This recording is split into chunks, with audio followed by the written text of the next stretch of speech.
Buenos días, ¿cómo están? Para mí realmente es un placer poder estar frente a mis profesores, amigos, futuros colegas, presentándoles un poco de lo que hacemos en la práctica clínica diaria con los pacientes que tienen problemas de deglución y de disfagia. Lo que queremos hacer esta mañana es salirnos un poco del canon de disfagia, fisiología, anatomía, biomecánica y orientarnos más en la práctica clínica en sí, cómo vamos a evaluar, cómo vamos a diagnosticar a estos pacientes y sobre todo cómo vamos a tratar la alimentación de los mismos.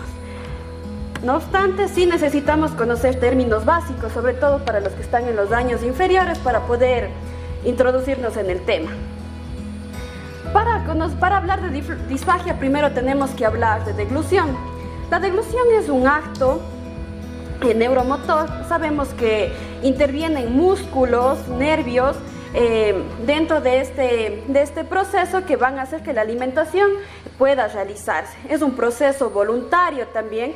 Nosotros desde el momento que elegimos el alimento, elegimos abrir la boca, elegimos masticar, lo hacemos de forma voluntaria. Es involuntario en la parte de los esfínteres, por ejemplo, de cuerdas vocales, movimientos de laringe, que estos movimientos nosotros no los controlamos, son completamente vegetativos. Es bastante importante recordar que la deglución es un acto social. ¿Por qué es un acto social? Porque mediante la comida de un refrigerio nosotros compartimos con familiares, con amigos. También la comida es parte de la cultura de cada pueblo, entonces alimentarse realmente es un acto social y es placentero. Realmente comer tiene que ser un placer para los pacientes. Una vez que sabemos que es deglución, vamos a pasar a la disfagia. La disfagia es el término que se le da a la imposibilidad de pasar el bolo alimenticio de la boca hacia el estómago. Cualquier problema que pueda hacer que esto no se realice con normalidad. Fisiológicamente, ¿cuáles son los tipos de disfagia? Podemos hablar de una disfagia orofaringea y una disfagia esofágica. La disfagia orofaringea va a ir desde todos los problemas, desde la boca, desde que entra el alimento, hasta que llega hacia el esfínter esofágico superior, ¿ya? Es decir, queda excluido el esófago. Y la disfagia esofágica ya hace énfasis en el tránsito, la dificultad de tránsito del alimento desde el esófago hacia el estómago. Nosotros vamos a estudiar, vamos a diagnosticar y solo vamos a tratar la disfagia orofaringea, puesto que necesitamos conocer sobre la disfagia esofágica, pero ese ya es ámbito del gastroenterólogo. Nosotros no podemos hacer mucho en ese tipo de disfagia. Entonces, ¿qué pasa en la disfagia orofaringea? Este tipo de disfagia se da por trastornos neuromusculares que afectan a las estructuras de la hipofaringe y hasta el esófago superior. En otras palabras, desde que el alimento entra a la boca hacia el esfínter esofágico, las cuerdas vocales, ¿ya? En este caso, los pacientes tienen incluso problemas de propulsión, es decir, hacer que pase el alimento por todas estas estructuras, y son pacientes también que presentan problemas para deglutir la saliva. Y ya empezamos a ver signos de aspiración, es decir, que la comida va hacia vías respiratorias. ¿Por qué es importante estudiar la disfagia? Y aquí vamos a hacer un pequeño paréntesis para aclarar que vamos a hablar de pacientes adultos. Aunque hay muchas similitudes con pacientes pediátricos, también hay diferencias importantes que el tiempo no nos da para abordar en este momento.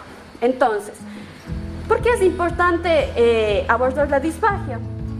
Porque en la práctica clínica también los estudios y la evidencia nos dicen que es un síntoma infradiagnosticado.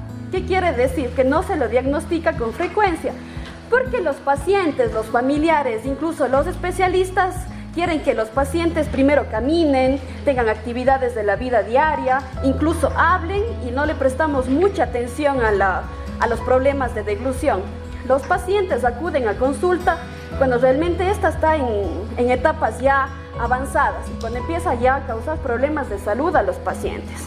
Entonces, vamos a ver un poco de las patologías más frecuentes, empezando primero en los adultos mayores. Casi todos los adultos mayores, la mitad de ellos van a presentar un problema de disfagia que se llama presbifagia. como tenemos problemas de audición, de visión, musculares asociados a la edad, también se va afectando la deglución.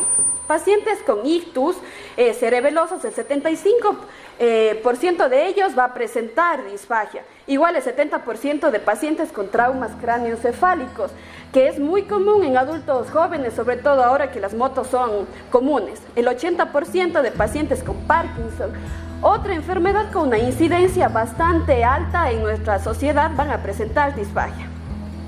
Aunque la esclerosis lateral amiotrófica no es muy común, su incidencia es baja, el 100% de estos pacientes va a presentar disfagia, es decir, van a necesitar de tratamiento fonoaudiológico, al igual que los pacientes con demencia avanzada. Entonces, con estos datos podemos ver la importancia de conocer la disfagia de nuestros pacientes. Otra cosa que nos parece muy importante nombrar es que a consecuencia de las disfagias vamos a presentar desnutriciones crónicas en los pacientes y también vamos a presentar infecciones respiratorias y neumonías por aspiración. Bueno, los que están en cursos ya superiores y han podido tener la oportunidad de trabajar con pacientes, van a ver que el desenlace de muchos pacientes con Parkinson, con ACV, van a ser neumonías a repetición, muchas veces con etiologías desconocidas, porque no se ha diagnosticado las disfagias o las aspiraciones de alimentos en estadios tempranos.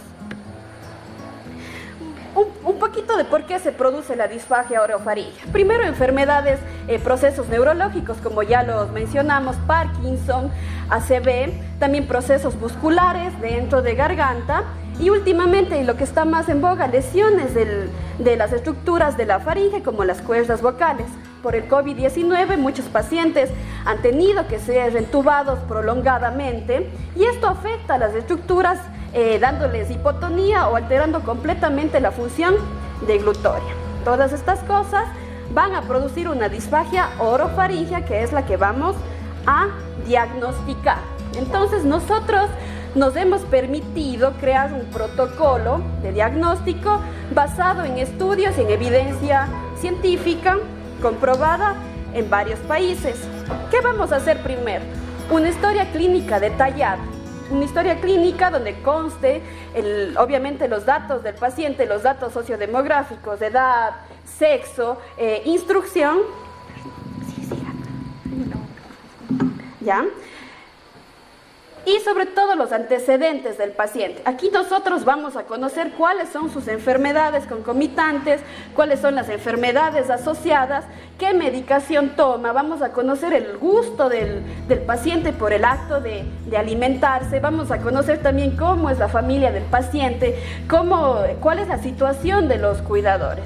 ¿Ya? Entonces, una historia clínica que ya les van a ir presentando, y uno en la práctica clínica va armando la historia clínica que le dé más datos sobre los pacientes. Luego vamos a realizar un cribado, es decir, un screening, un barrido rápido de si hay o no hay problemas de alimentación. Vamos a hacer una valoración clínica. Entonces, en la valoración clínica van a ir todas las baterías estandarizadas y validadas que se usen o sean de preferencia para cada fonoaudiólogo.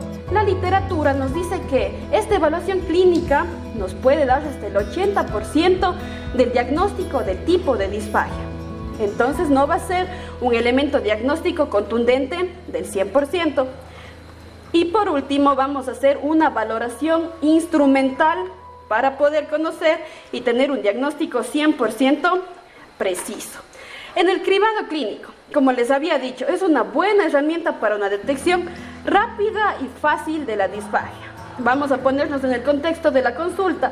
Llega un paciente que le solicitó una cita, o les pidieron que vayan a evaluación a domicilio, o les pidieron que vayan a verle en hospitalización. Entonces llevo yo una herramienta que me permite saber cuál es el grado si hay o no hay problemas para alimentarse.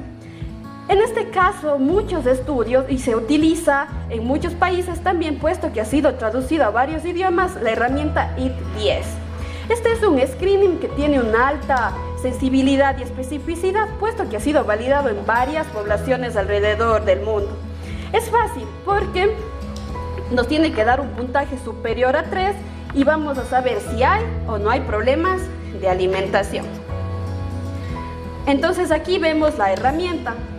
Nos hace preguntas de síntomas de la disfagia, como si hay tos, hay rechazo al alimento, sentimos atragantamiento. Tiene 10 preguntas y sumando estas, si vemos que es superior a 3, nosotros vamos a proseguir con el protocolo.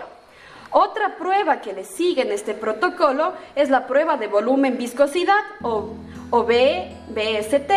Esta prueba de aquí también presenta una alta sensibilidad y especificidad, por ello se ha usado en varios estudios randomizados, estudios doble ciego, para medir la seguridad de la alimentación en los pacientes. Esta herramienta nos va a permitir conocer signos clínicos ya de la disfagia, como cómo está el sello labial, es decir, qué tanto se cierran los labios al momento de la alimentación. Vamos a ver si hay residuos faríngeos y si hay deglución fragmentaria, es decir, pedacitos de comida van cayendo a vías respiratorias. Y sobre todo, y es algo que me gusta mucho de esta prueba, es que nos va a permitir saber la seguridad del paciente a la hora de alimentarse. ¿Cómo vamos a ver la seguridad del paciente? Por cambios en el tono de la voz.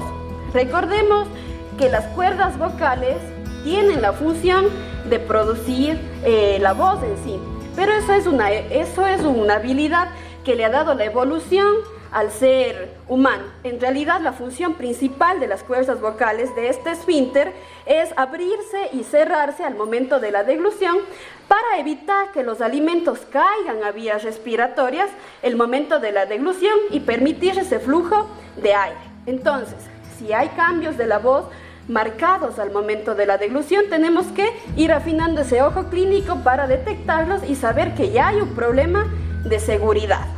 Tos. La tos es un reflejo de protección del cuerpo. Cuando la comida o líquidos empiezan a caer a vías respiratorias, el cuerpo nos empieza a advertir con una tos involuntaria.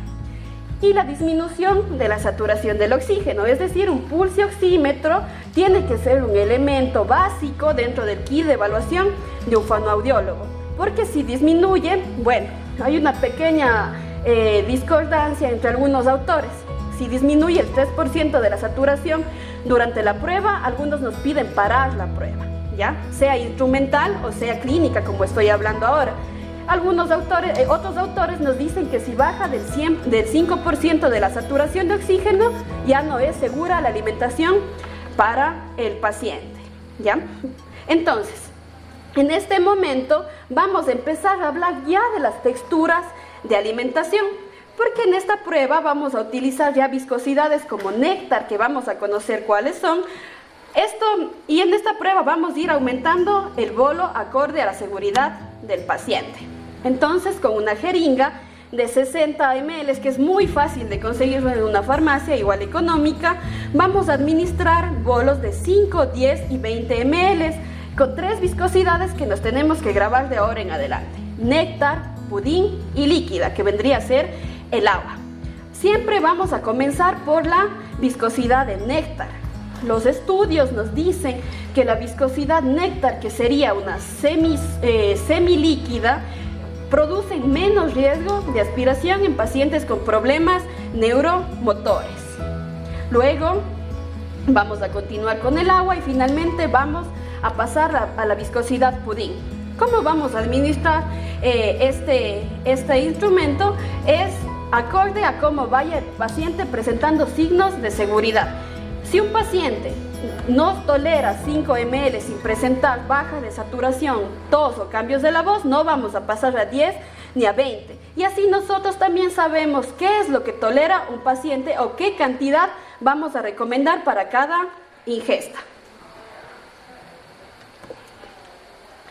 Luego de hacer esta prueba, en el protocolo sigue con GUS. GUS es bastante conocido por los fonoaudiólogos, puesto que es una prueba que tiene un alfa de Cronbach bastante alto, es decir, está validada estadísticamente en varias poblaciones. Me gusta también porque está validada varias veces en países de Latinoamérica, sobre todo en Chile y en Brasil. Y ahí en un paréntesis les dejo un tema de tesis o un tema de investigación para la universidad, validar GUS en la población ecuatoriana o en la población cuencana, que sería realmente un adelanto grande para la investigación en deglución aquí en la ciudad. En este paréntesis, también decir que en la parte sur del país es donde está más avanzado ahora el estudio de deglución, y vamos a ver por qué en las siguientes diapositivas. Entonces, GUS es una herramienta que nos presenta los grados de disfagia, es decir, si está leve, moderada y profunda, y nos presenta una opción de alimentación para cada grado de disfagia. Es por ello que los estudios alrededor del mundo lo utilizan como elemento predictor, pero no un elemento diagnóstico. Nosotros como fonoaudiólogos tenemos que saber que el 80% va a ser la clínica, pero necesitamos imágenes para corroborar dicha clínica. Esta prueba se va a dividir en dos etapas, una similar a lo que ya hemos visto, donde se van a ver síntomas clínicos, y una segunda etapa donde vamos a aplicar las consistencias de alimentos como néctar, pudín y líquida, que son las que vamos a utilizar casi en todas las evaluaciones. Vamos conociendo un poco este instrumento. Si no lo han visto, otros ya lo conocen. Vemos si hay una deglución exitosa, vemos si hay tos voluntaria. El paciente tiene que tener por lo menos 15 minutos de un estado de conciencia para poder realizarla. Y vamos a aplicar las texturas que hemos venido mencionando. Vamos a ver si la deglución es posible, si es retrasada. Es bastante útil aprendernos estos valores. Los líquidos tienen que estar en 2 segundos. Después de eso ya consideramos un retraso en la ingestión de líquidos, y para los sólidos vamos a contar 10 segundos. Si después de 10 segundos no podemos deglutir un sólido, sabemos también que ya hay un retraso. Vamos a ver glacialorrea, es importantísimo porque sabemos que para pasar la saliva también es un acto vegetativo de deglución. Entonces vamos conociéndole un poquito más y vamos a la parte que realmente nos llama la atención y nos gusta de esta escala. Es porque esta nos proporciona un tipo y una consistencia de alimentos de acorde al tipo de disfagia que nosotros vamos a ver en el paciente, puesto que nos va a dar una puntuación entre 0 y 20. Entonces, ustedes van en su práctica clínica, van a tener siempre su hojita de GUS para ver qué le van a recomendar a su paciente. También otra cosa que nos gusta bastante de GUS es que está estandarizada con otro tipo de estudios donde nos van a dejar saber cómo son las texturas de alimentos y nos va a decir cuándo sí y cuándo no vamos a hacer una evaluación instrumental a los pacientes. La evaluación instrumental. Hay 2 tipos de evaluación instrumental que podemos hacer los fonoaudiólogos, y con una adecuada capacitación los vamos a hacer muy bien. Voy a hablar primero de la que no tenemos en el medio o de la que no se realiza, que es una videofluoroscopía de la deglución. Es una prueba radiológica como unos rayos X, donde va a comer el paciente en vivo diferentes texturas, las mismas texturas, néctar, pudín y líquida, y vamos a ver cómo pasa el bolo durante toda la etapa de la orofaringe. No se lo realiza en el medio, puesto que no ha habido capacitación para ello, pero sí les realizamos la fibroendoscopía de la deglución, más conocida como FES, ¿ya? Este examen lo realizamos no casi a diario, pero bastante frecuente cuando contamos con un equipo interdisciplinario. Nosotros desde la universidad, tenemos que saber que como fonoaudiólogos somos parte de un equipo de salud en pacientes con disfagia, y en pacientes con disfagia vamos a hacer la guía para esto, porque somos nosotros los que vamos a dar el diagnóstico y vamos a ser nosotros los que vamos a decirle al paciente, al neumólogo, al intensivista, al gastroenterólogo, si el paciente puede o no puede comer por vía oral, y vamos a tener que tomar decisiones un poco feas, como eliminar la alimentación por vía oral y recomendarle el uso de alimentación enteral, es decir, por sondas. Entonces, ¿por qué hago énfasis en esto en la evaluación instrumental? Porque el FES nos permite saber qué es lo que está pasando dentro del cuerpo. Nosotros con la clínica, con los exámenes, vemos síntomas que nos permiten intuir que hay problemas de disfagia, que hay problemas de alimentación, que algo está fallando, que no podemos, vemos que la lengua no se mueve bien, vemos que no hay un sellado labial adecuado, pero con un FES yo voy a ver la imagen. Voy a ver en vivo qué está pasando con la alimentación en las cuerdas vocales, en la glotis. Voy a poder ver los senos piramidales, voy a poder ver qué pasa en vivo. En esta foto podemos ver cómo se realiza una FES. Estoy yo ahí de espaldas, el neumólogo, que también es especialista en fibroendoscopía, con un fibroscopio flexible, se le pasa al paciente por la nariz hasta llegar a cuerdas vocales y vamos aplicando las 3 consistencias, néctar, pudín y líquidos, para ver qué tan segura es la alimentación. Los síntomas clínicos son importantísimos aquí, pero yo ya sé qué va a pasar.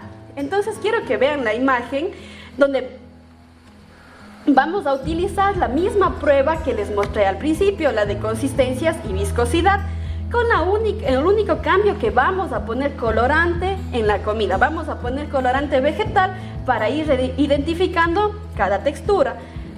En este caso es importantísimo porque tenemos que conocer que también hay aspiración de líquidos y comida de manera silenciosa hacia las vías respiratorias, que muchas veces en la clínica no podemos ver porque no se presentan, porque es silenciosa, porque no hay síntomas. No obstante, en este examen FES vamos a poder ver si hay o no hay aspiración de líquidos, pero sobre todo las posturas de alimentación.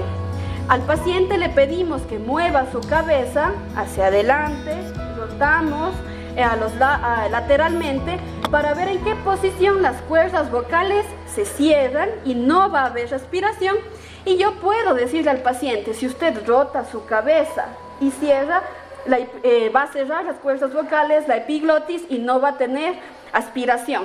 O voy a poder darle la postura típica de seguridad con mentón hacia el pecho, donde se cierra la epiglotis, y voy a saber que es una postura segura para la alimentación. Nosotros podemos ver ahora en los senos piriformes vemos las cuerdas vocales que están en la mitad, ¿verdad?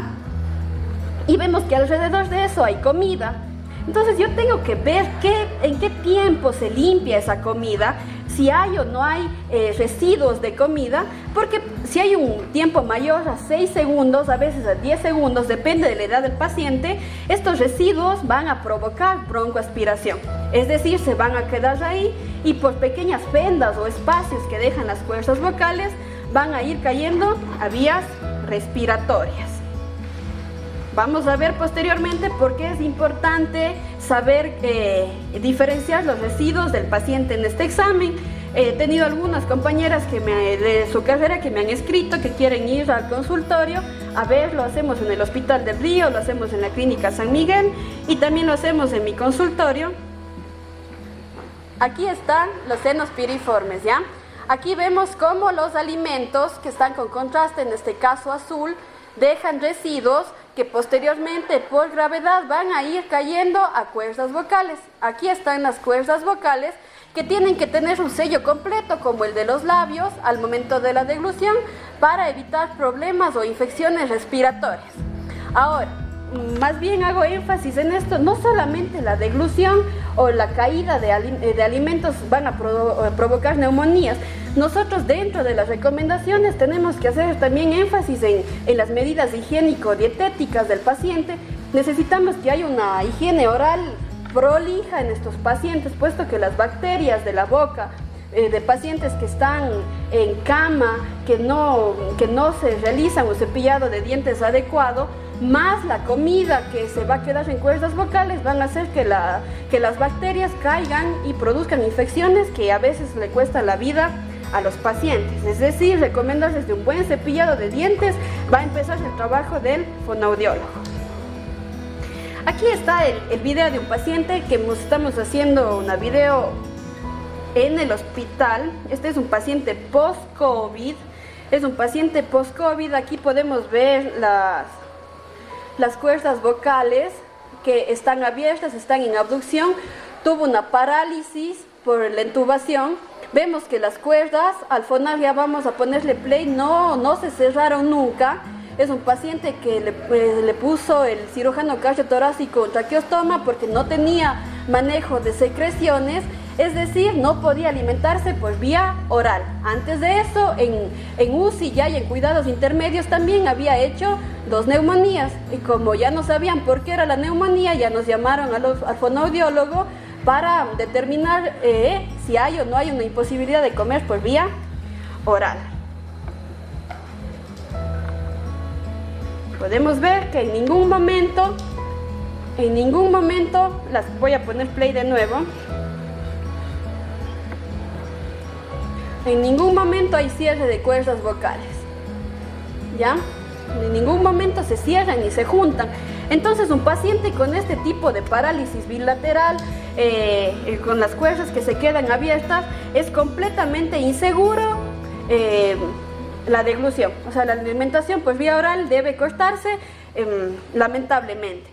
Bueno, estaba buscando yo para poner las fotos. Es un paciente que después de 3 meses de tratamiento fonoaudiológico, luego también de la intervención de la nutrióloga, pudimos recuperarle, sacarle el tubo de traqueostomía, pudo volver a hablar y pudo volver a comer por vía oral. Si alguna vez quieren que les pase las fotos, pueden escribirme y les paso. Lamentablemente no las encontré ayer. Una vez que hicimos esta introducción de qué es la disfagia, cómo vamos a evaluar la disfagia, vimos que hay procedimientos que nos dan un diagnóstico 100% certero, y yo no voy a hacer diagnósticos presuntivos, así sea el 80%, va a seguir siendo un diagnóstico presuntivo. Ya con un diagnóstico completamente confirmado, vamos a saber qué tipo de alimentos vamos a recomendar al paciente con la disfagia, ¿ya? Como vimos, para cada código de gravedad, es decir, leve, moderado, severo, hay un tipo de dieta especial. Para esto ha nacido una iniciativa internacional de normalización para la dieta de disfagia, que se conoce con sus siglas como IDDSI. Esta iniciativa nació en el 2013 y actualmente se utiliza en 29 países por estudiosos de la deglución. Hay personas que se dedican a hacer exámenes clínicos y estudios solamente para la deglución y las recomiendan, ¿ya? El objetivo de esta guía es crear alimentos estandarizados, es decir, alimentos que se han probado su seguridad para cada tipo de disfagia. Esta guía de aquí tiene 7 niveles para pacientes con disfagia, donde hasta el nivel 4 van a ser los líquidos y del nivel 3 al 7 van a ser los sólidos. ¿Cómo es eso? Tenemos aquí una pirámide, ¿no es cierto? Vamos a ver que en la parte superior del 3 al 7 están los alimentos sólidos, y de igual, desde el 4 hasta el 0 están los alimentos líquidos. De las texturas del 2 al 4 son las que se ha comprobado mediante estudios que son seguras para pacientes con disfagia. Entonces, la textura 4 del IDDSI es el pudín, la textura 3 es la miel y la textura 2 es el néctar. Y aquí en la textura miel les cuento una anécdota de un paciente que llegó de una evaluación fonoaudiológica donde le habían dado una cucharada de miel al paciente.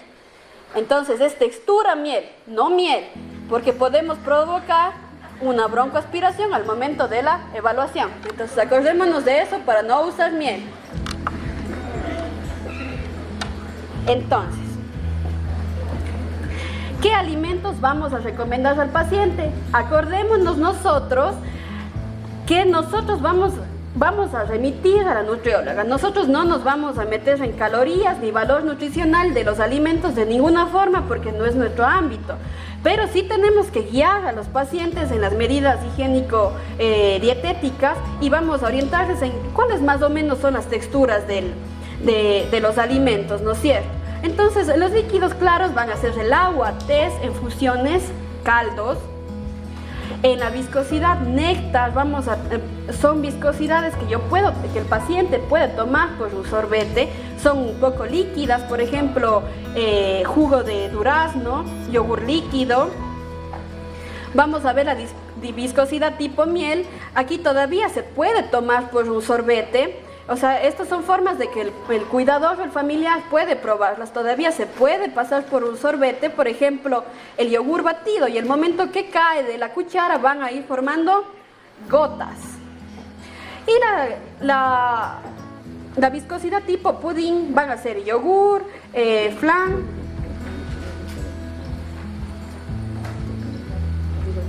Perdón que interrumpa. Sí, papá. Perdón. Este momento les van a hacer llegar un calendario con los espesantes, las cantidades, y eso que pueden ir también a la par con lo que están exponiendo, ¿sí? Ya, chévere. Gracias, Pau. No, gracias. Entonces ustedes van a poder ver más de cerca lo que yo les estoy comentando este momento, ¿ya? Vamos a continuar con la contextura de pudín, que es la que más se les da a los pacientes con disfagia. Aquí el cuidador va a ver que esta textura es más difícil, ya no va a pasar casi por un sorbete, no se va a poder absorber y es difícil de que caiga de la cuchara. Y por último, los purés son los que nosotros le decimos a los pacientes: dele puré de papas o puré de cualquier cosa que estemos a mano en casa. Pero ¿cómo nos recomienda la IDDSI para hacer la prueba de flujo de los alimentos? Para realmente yo saber en qué tipo de consistencia está mi alimento o cómo voy a llegar al nivel 2, 3 y 4. Entonces, como fonoaudiólogos, nosotros debemos conocer esta prueba de flujo para poder decirles a los familiares o a las cuidadoras de nuestros pacientes. Es sencillo. Con una jeringa de 10 ml vamos a colocar ahí la viscosidad del alimento. Vamos a tapar la parte, perdón, ya tengo algo para indicarles. Vamos a tapar la parte inferior para evitar que caiga. Colocamos la textura, le tapamos y vamos a ver un cronómetro. Obviamente tenemos el cronómetro del teléfono que nos va a permitir medir el tiempo de caída del alimento en los 10 ml y luego vamos a anotar esto de aquí. Entonces, ¿cómo sé yo? Este cuadrito es importantísimo, qué tipo de textura es el alimento. En el nivel 0, que sería el líquido, obviamente en los 10 segundos la jeringa no va a tener ningún tipo de alimento. En el nivel 1, que sería un semilíquido, se va a quedar entre 1 ml y 4 ml en la jeringa. Los niveles que necesitamos de seguridad en la disfagia son el nivel 2, 3 y 4. En el nivel 2 vamos a tener 4 ml a 8 ml en la jeringa a los 10 segundos. En el nivel 3 van a quedar 8 ml porque obviamente es mucho más difícil que esto caiga. Y en el nivel 4, como es casi ya un alimento espesado, no va a poder fluir por la jeringa.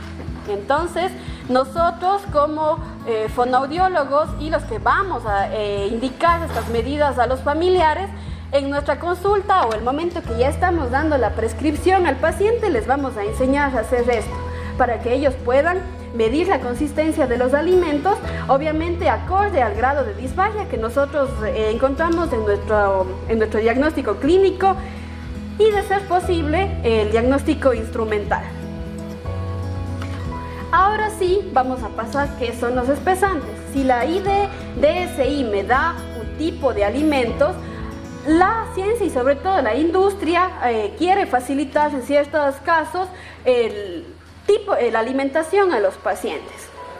Van a ir conociendo que cuidar a un paciente con disfagia, sobre todo que sus habilidades motoras se han ido perdiendo, al igual que sus habilidades de deglución, es cansado para los cuidadores, incluso cansado para ellos mismos.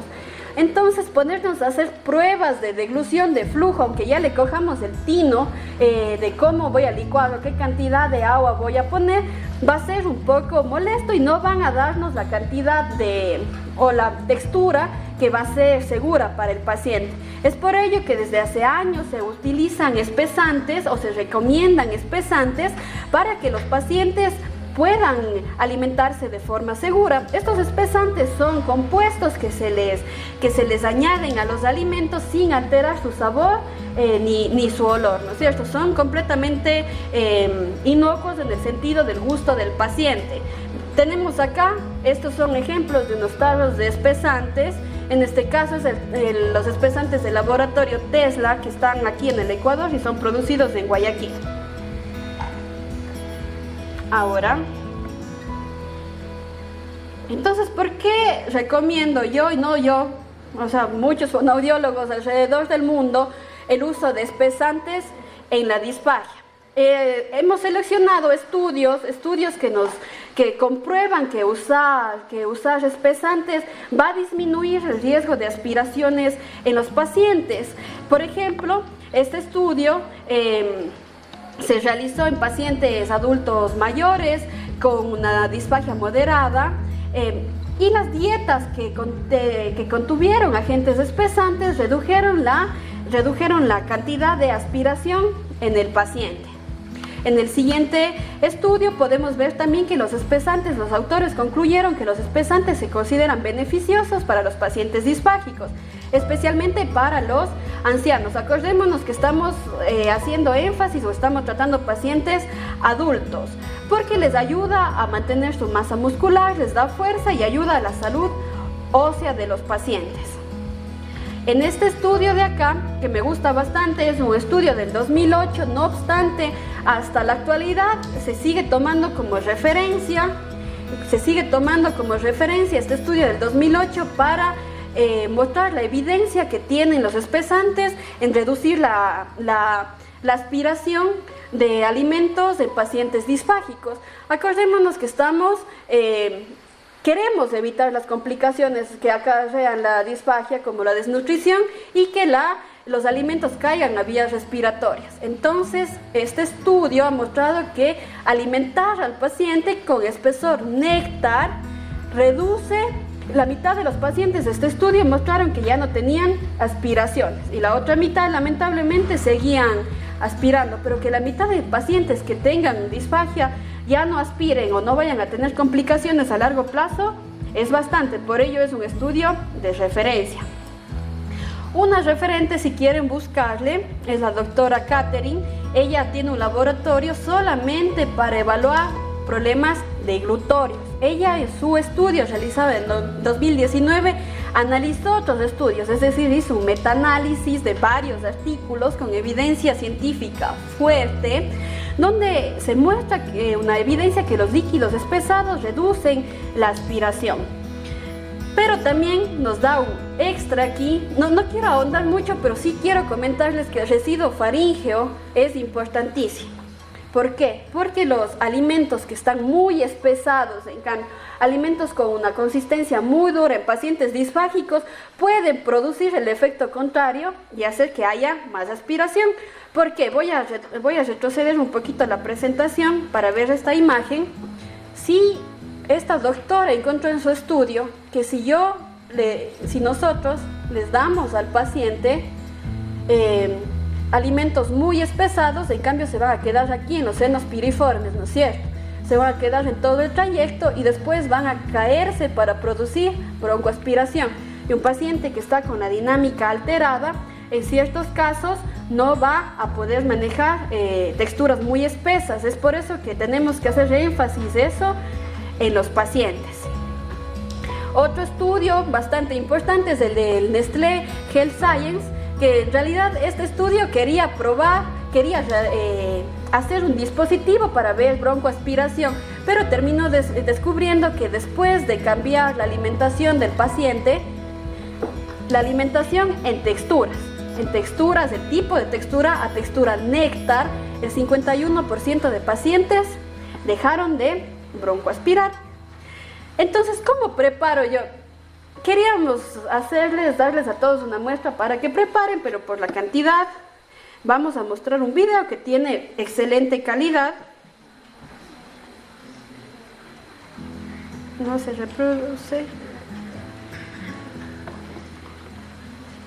Bueno, vamos a dejar este video para el último, ahora que Cristian me ayude con eso, para que puedan ver cómo se hace la mezcla del espesante y cómo se va a adquirir exactamente la textura que nosotros necesitamos. Entonces, la textura néctar, la textura miel y la textura pudín se van a adquirir con una posología específica. Nosotros sabemos que nosotros no podemos recetar a los pacientes nada porque no está dentro de nuestras competencias. No obstante, lo único que nosotros podemos prescribir a nuestros pacientes son los espesantes. Entonces, si vamos a prescribir o a recetar algo, necesitamos conocer específicamente cómo está la posología. En este caso, vamos a ver los miligramos para llegar a cada textura específica.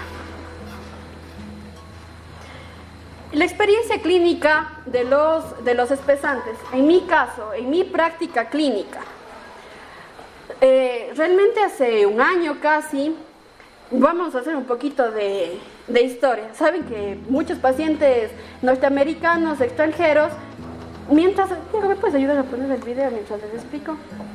Sabemos que muchos pacientes extranjeros de tercera edad han venido a vivir en nuestra ciudad.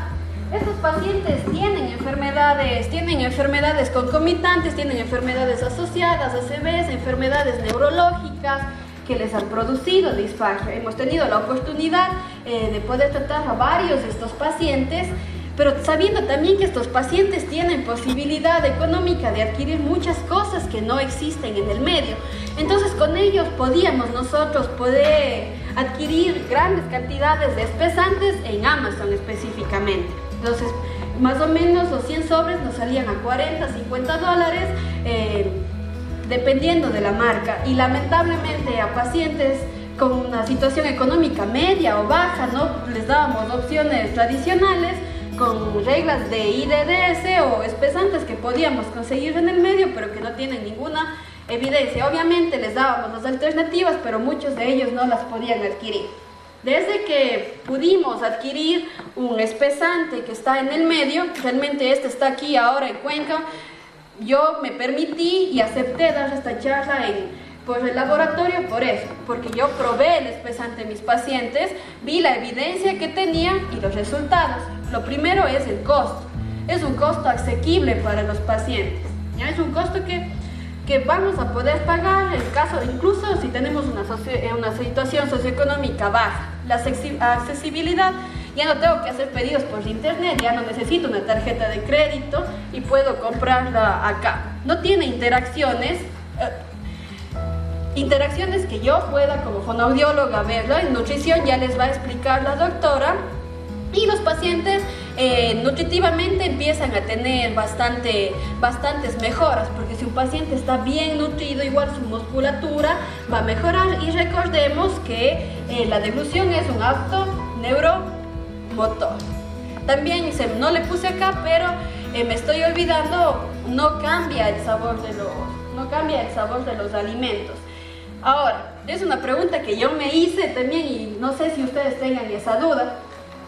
Sí, vamos a mezclar, quisiera que vean el video, ahora que podamos mostrarlo luego, lo podemos mezclar en jugos, en leche, pero en alimentos que nosotros ya licuamos, por ejemplo en sopas, vamos a darle la textura exacta que nos pide la IDDS.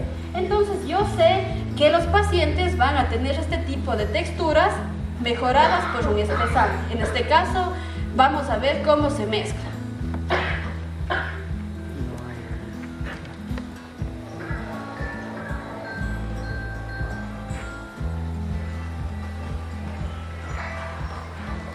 No, ese no es. Es el video que está en la presentación. Ah, no sé si es. Aquí tenemos jugo de naranja, ¿no?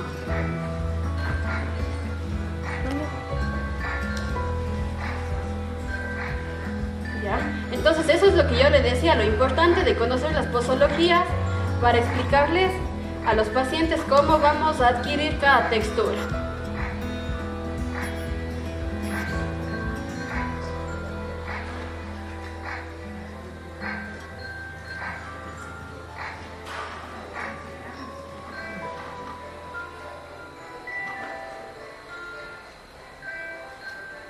tenemos una consistencia néctar, vamos a agregar la mitad de una medida para lograr subir de consistencia, explicándole obviamente al familiar cómo es que le vamos a alimentar.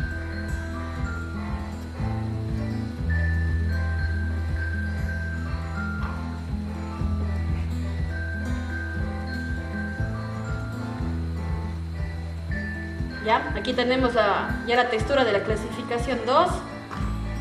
Vemos cómo queda.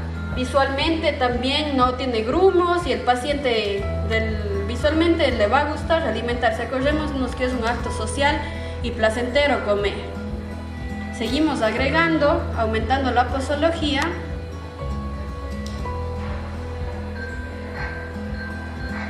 Y tenemos la textura 3 recomendada.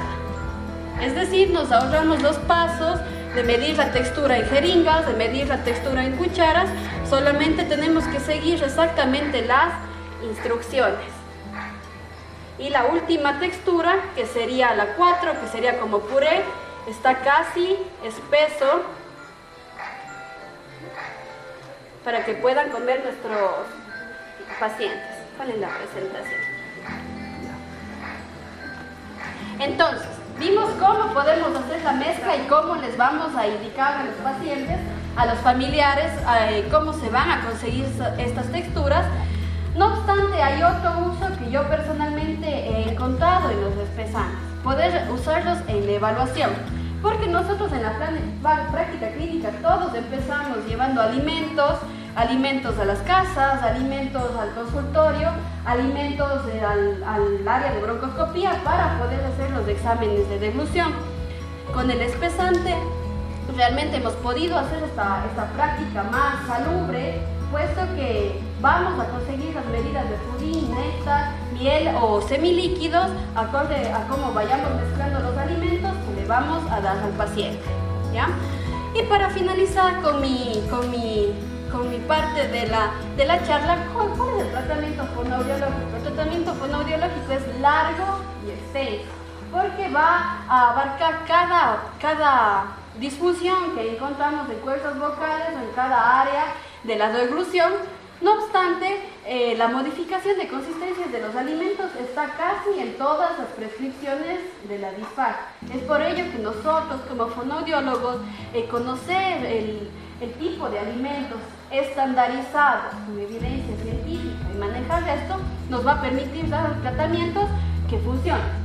O sea, que mi paciente llegue al consultorio, yo le diagnostique, incluso si el pronóstico es malo, poder decirle al familiar cómo es el pronóstico o cómo voy a mejorar la calidad de vida. Dentro del tratamiento también les había mencionado, hay veces que tenemos que recomendar la alimentación enteral.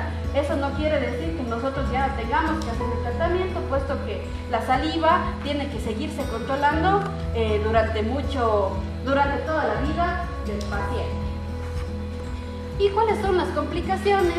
La disfagia se asocia bastante a la mortalidad por enfermedades respiratorias, como les había dicho antes. La desnutrición también está asociada y no es un problema de salud aislado, puesto que si el paciente está desnutrido va a presentar otras enfermedades que se acarrean por esta misma razón. Aparte de eso, la parte emocional de los pacientes.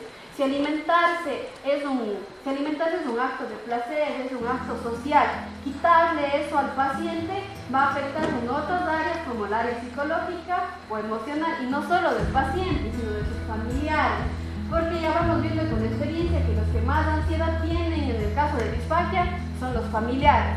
Los que les quieren dar un poquito de agua porque me da pena, porque no está comiendo, los que les quieren dar un poquito de sopita porque eso les gustaba. O yo solamente le estoy dando un poquito de sopita al día, pero no pasa nada, solo tose un poquito. Son pacientes que al final desembocan en neumonías o más infecciones asociadas cuando no hay seguridad alimentaria. Otra cosa que quiero hacer énfasis aquí es que la disfagia, aunque les dije al principio, está infradiagnosticada.